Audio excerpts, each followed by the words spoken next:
સ્વર્ગલોકની અંદર આપણે સર્વે દેવો સભા ભરીને બેઠા ત્યારે આપણે સર્વે દેવોની સાક્ષીમાં આખી વૈકુંઠની સુપ્રત કરી અને આપ તો અવતારી પુરુષ છો. આપ જ્યાં ધારો ત્યાં અવતાર પણ લઈ શકો છો.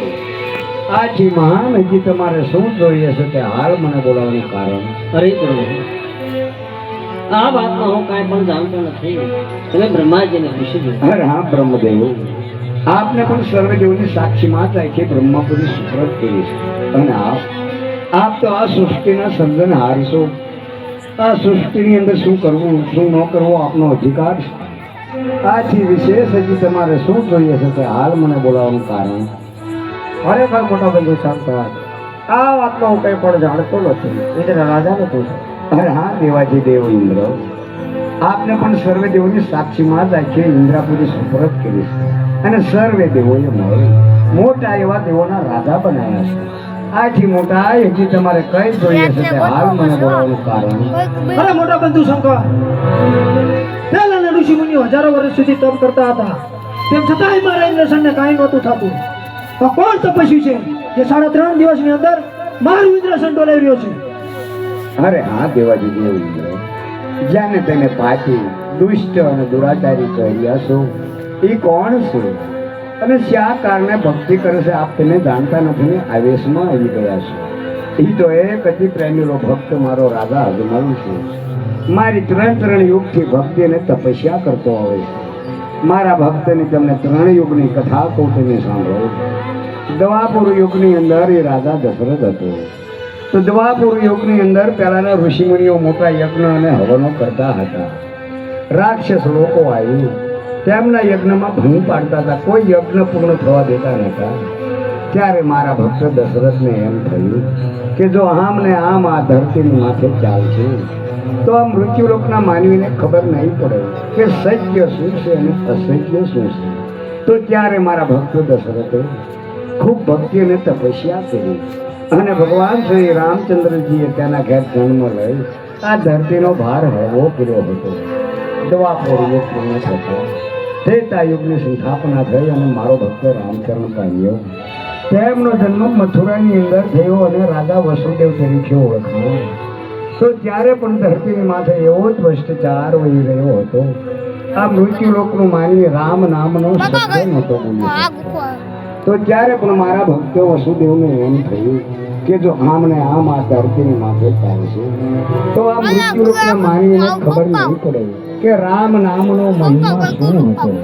તો ત્યારે પણ મારા ભક્તોએ ખૂબ ભક્તિ અને તપસ્યા કરી અને ભગવાન શ્રી કૃષ્ણએ તેના ઘર જન્મ લઈ આ ધરતીનો ભાર હળવો કર્યો હતો. દ્વાપર યુગ પૂર્ણ થતા કળયુગની સ્થાપના થઈ અને મારો ભક્ત રામચંદ્ર પામ્યો. તેમનો જન્મ મારવાડની અંદર પોકણગઢ કરીને નગર છે ત્યાં થયો. હાલ અત્યારે રાજા અજમલ તરીકે ઓળખાય છે.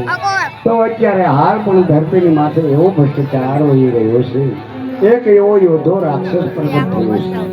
12 ગૌમાંથી માણસ પશુ કોઈ રહેવા દીધું નથી.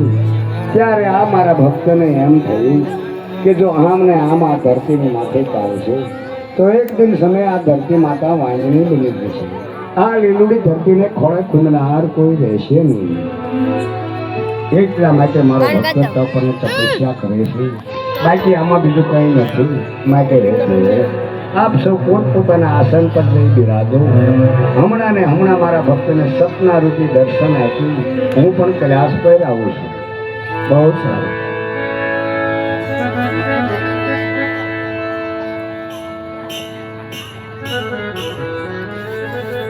અરે પ્રભુ, અજમલ રાજાની મનોકામના તમારે પૂરી કરવાની છે. અરે વિષ્ણુદેવ, આપ તેને ક્યાં નથી જાણતા. મારો ભક્ત મારું તપ તપસ્યા કરે એ વાત સત્ય છે, પણ એ તો એક પુત્રની પ્રાપ્તિ માટે કરે છે. અને હું તો કોઈનો પુત્ર થયો નથી. અને થવાનો પણ નથી. અને આપ તો અવતારી પુરુષ છો. આપ જ્યાં ધારો ત્યાં અવતાર પણ લઈ શકો છો. અને આ ધરતીની માથે જ્યારે જ્યારે પાપ અને અધર્મ વધી જાય છે ત્યારે ત્યારે આપે અવતાર ધારણ કર્યો જ છે. માટે હે વિષ્ણુદેવ, હવે એ સમય આવી ગયો છે. મારા ભક્તની જે કંઈ આશા છે એ તમારે પૂર્ણ કરવાની છે. અરે વાહ પ્રભુ વાહ. તો તમે અજમલ રાજાને આપોઆપ દર્શન દેતા નહીં. અજમલ રાજાને તમે દ્વારકા મોકલજો. તેમની મનોકામના હું પૂરી કરીશ. આ મારું વચન છે. બહુ સારું. હે યજ સપનાયા પૂરે યજમલ રાયન હે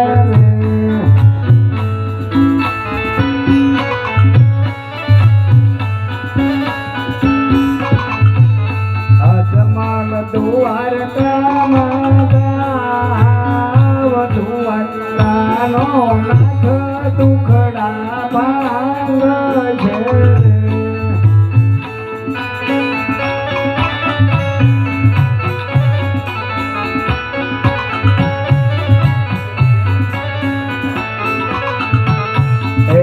એવા સવા છે કિનારા દૂત